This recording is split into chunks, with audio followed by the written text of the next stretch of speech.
I just want to preface this video by saying I made this video back in 2022 for one of my other channels, and since this is a dedicated gaming channel, I thought a remastered version of this video belonged here. Everything I bring up in this video still correlates to today. Without further ado, let's get into this video. Call of Duty Modern Warfare 3 was released on November 8th, 2011, quickly selling 6.5 million copies in North America and the UK within the first 24 hours of the game's release. Throughout Modern Warfare 3's life, the game grossed over $400 million, making it one of the most successful video games ever released. Numbers like that should not really come as a shock. By 2011, Call of Duty was easily the biggest gaming franchise, only getting more and more popular with its yearly releases, and I would say Modern Warfare 3 was the pinnacle of Call of Duty's popularity. But sadly, all good things have to come to an end. To a lot of people, Modern Warfare 3 represents the end of the best trilogy Call of Duty has ever created. If you played this game in 2011 and 2012, I would generally think you would agree that Modern Warfare 3 provided us players with one of the best send-offs you could possibly want. But with that said, is Modern Warfare 3 still good in 2022? In this video, we will be looking at the multiplayer and see what made it such a memorable experience. We will look at the campaign and see why it had such a memorable conclusion. And finally, we will take a look at the survival mode and talk about what could have been with that mode. Without further ado, let's jump into the most important part of any Call of Duty,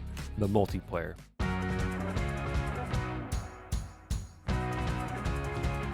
In my humble opinion, the online multiplayer of Modern Warfare 3 is still one of the best multiplayers in Call of Duty history. I know I have a ton of nostalgic ties to this game from playing it so much back in the day, but the overall multiplayer experience is still superb. Modern Warfare 3 felt like the first game that tried to progress COD's multiplayer, but at the same time kept it feeling like Call of Duty. The game featured all the well-known game types such as Team Deathmatch, Domination, Search and Destroy, and so many others, but it also introduced new and fun modes such as Kill Confirmed, Infected, and Face Off, which featured a 1v1, 2v2, and 3v3 mode. It also wouldn't be an Infinity Ward title from back in the day without having great kill streaks such as the Reaper, AC-130, Pavlo, and the Osprey Gunner. MW3 also introduced something never seen before, that being support strike packages and a specialist strike package, and those could be selected over your classic kill streaks Call of Duty was known for. Whether you like to play with the assault, support, or specialist package, there is always a package out there for any type of player. The specialist package probably became best known for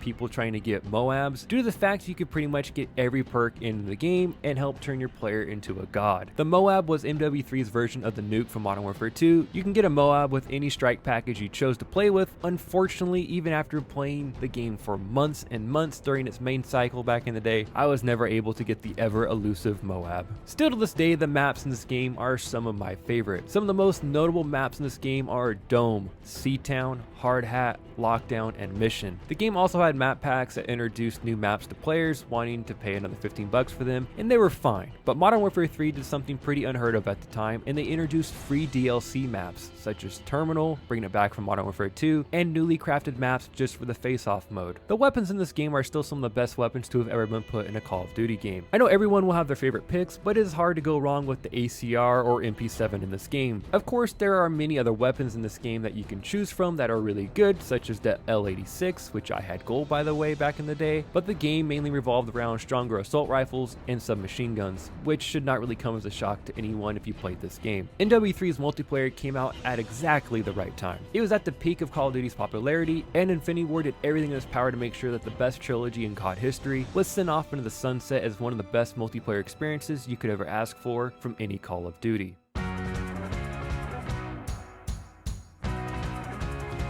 Modern Warfare 3's campaign picks up right where Modern Warfare 2's campaign left off, since Soap's fate was left up in the air at the end of Modern Warfare 2. Without getting too in-depth in Modern Warfare 3's campaign, it was a glorious send-off to the best campaign trilogy Call of Duty has ever seen. The emotion of this campaign is at an all-time high, not knowing who will live, who will die. As we all know by now, this campaign kills fan favorite Soap in just one of the most heart-wrenching scenes COD has ever had. Oh no, no, no, no, no! Soap! No, no, no!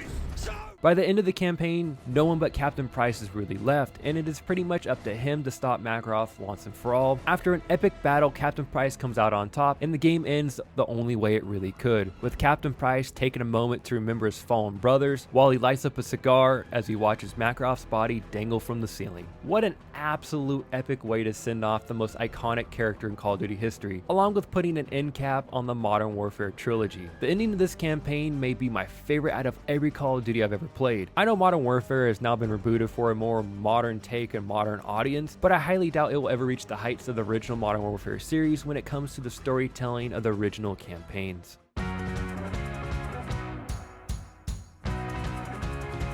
Survival mode is a round-based mode in Modern Warfare 3 where you and your friends can fight off waves of bad guys. Along the way you can rank up your weapons, perks, and kill streaks. Survival mode is definitely an improvement from Spec Ops mode from Modern Warfare 2, but it still just felt hollow compared to Treyarch Zombies mode. I know survival mode, Spec Ops, and Zombies are always the side modes compared to the main multiplayer and campaign, but there's always just been something missing when it comes to Infinity Ward games and their side modes. In theory, survival mode could possibly rival Zombies. It's the same basic idea, but there's just something that doesn't grab people's attention like Zombies does. Don't get me wrong, I know there are some people who love survival mode, and that's awesome. I even had my fun with it back in the day, but there hasn't been one time since 2012 that I think, wow, survival mode sounds like a fun time, and I like to play that again. Where Zombies, I've definitely returned to that game mode many times over the last decade. It is definitely a mode of what could have been, maybe a tweak here or a tweak there would have made survival mode really memorable, but instead, we got a fairly okay game mode that has pretty much been lost to Call of Duty history.